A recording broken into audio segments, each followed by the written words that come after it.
Well, Democrats claim to hold the high ground as champions of women in the workforce until they're involved. Well, the latest example comes via Hillary Clinton, who had this to say about her husband's affair with White House intern Monica Lewinsky.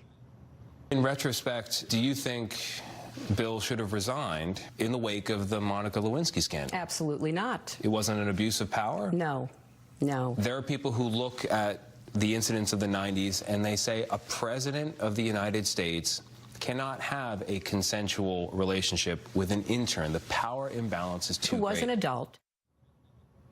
What happened to feminism?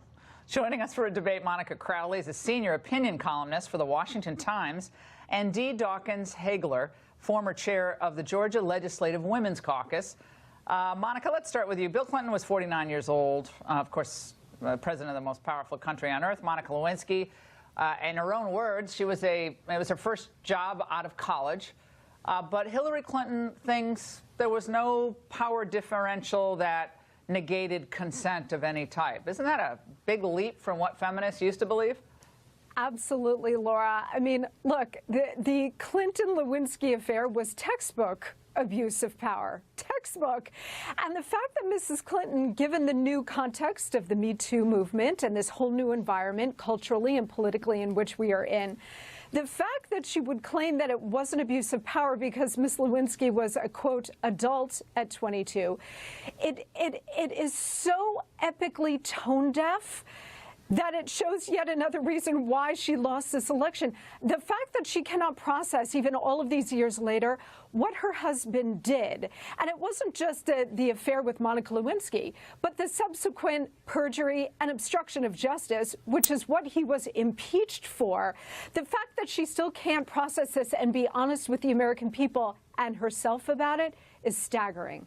Dee, not to speak of what Hillary Clinton did to Juanita Broderick after she brought her own concern about the way Bill Clinton, in her words, raped her. Hillary Clinton, according to Juanita Broderick, basically squeezed her hand hard and said, "Thank you for all the help and support you've given my husband," and held on just a little too long.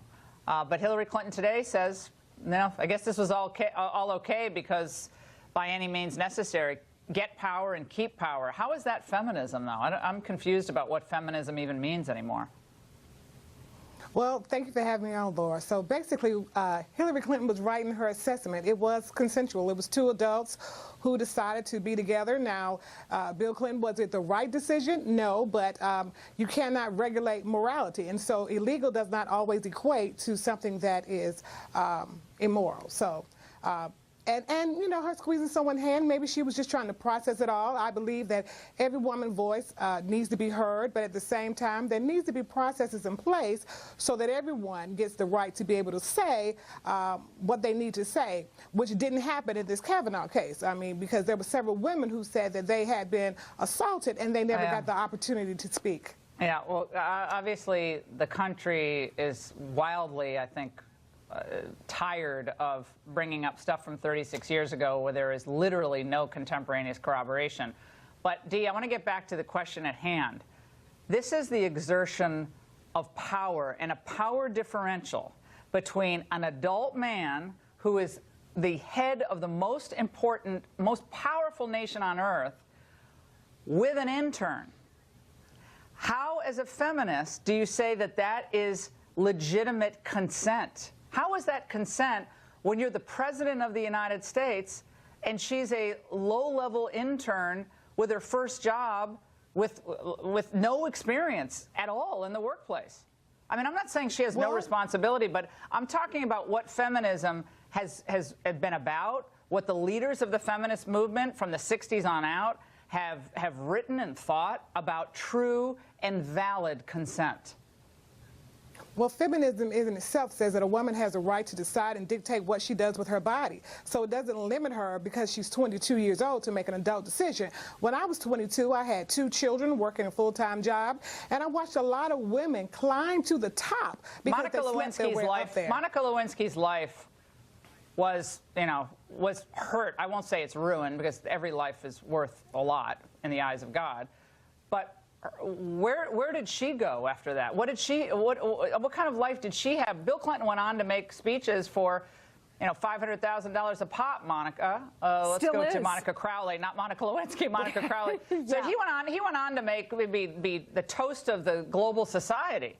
And poor Monica Lewinsky's led to be always called the woman with the blue dress. Yeah, That's why the power differential matters. That's why these feminists today are total frauds for continuing to prop this up. Well, that's right, Lauren. You're pointing to a really important dynamic.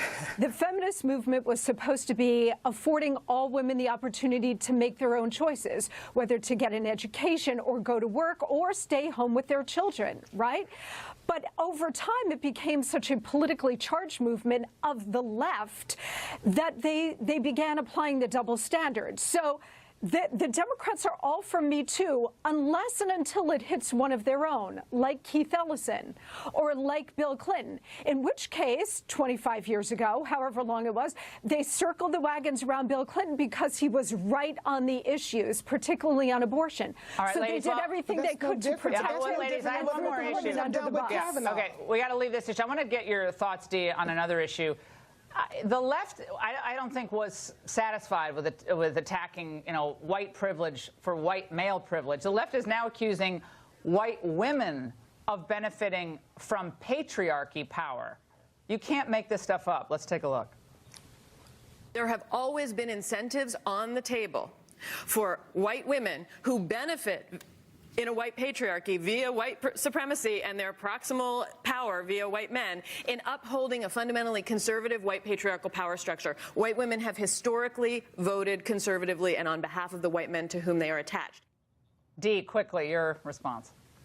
And I totally agree with that, because many white women have been complicit in the behavior of patriarchal white men because they are able to drive nice cars, live in nice houses, and so they will be quiet. Hence, you see Ivanka and Melania Trump not really speaking up or saying what they need to say about the president, who's also been accused by 22 different women Monica, of sexual assault, speaking up. Okay, all right. Monica, your quick response. You want to know what this is really all about, Laura?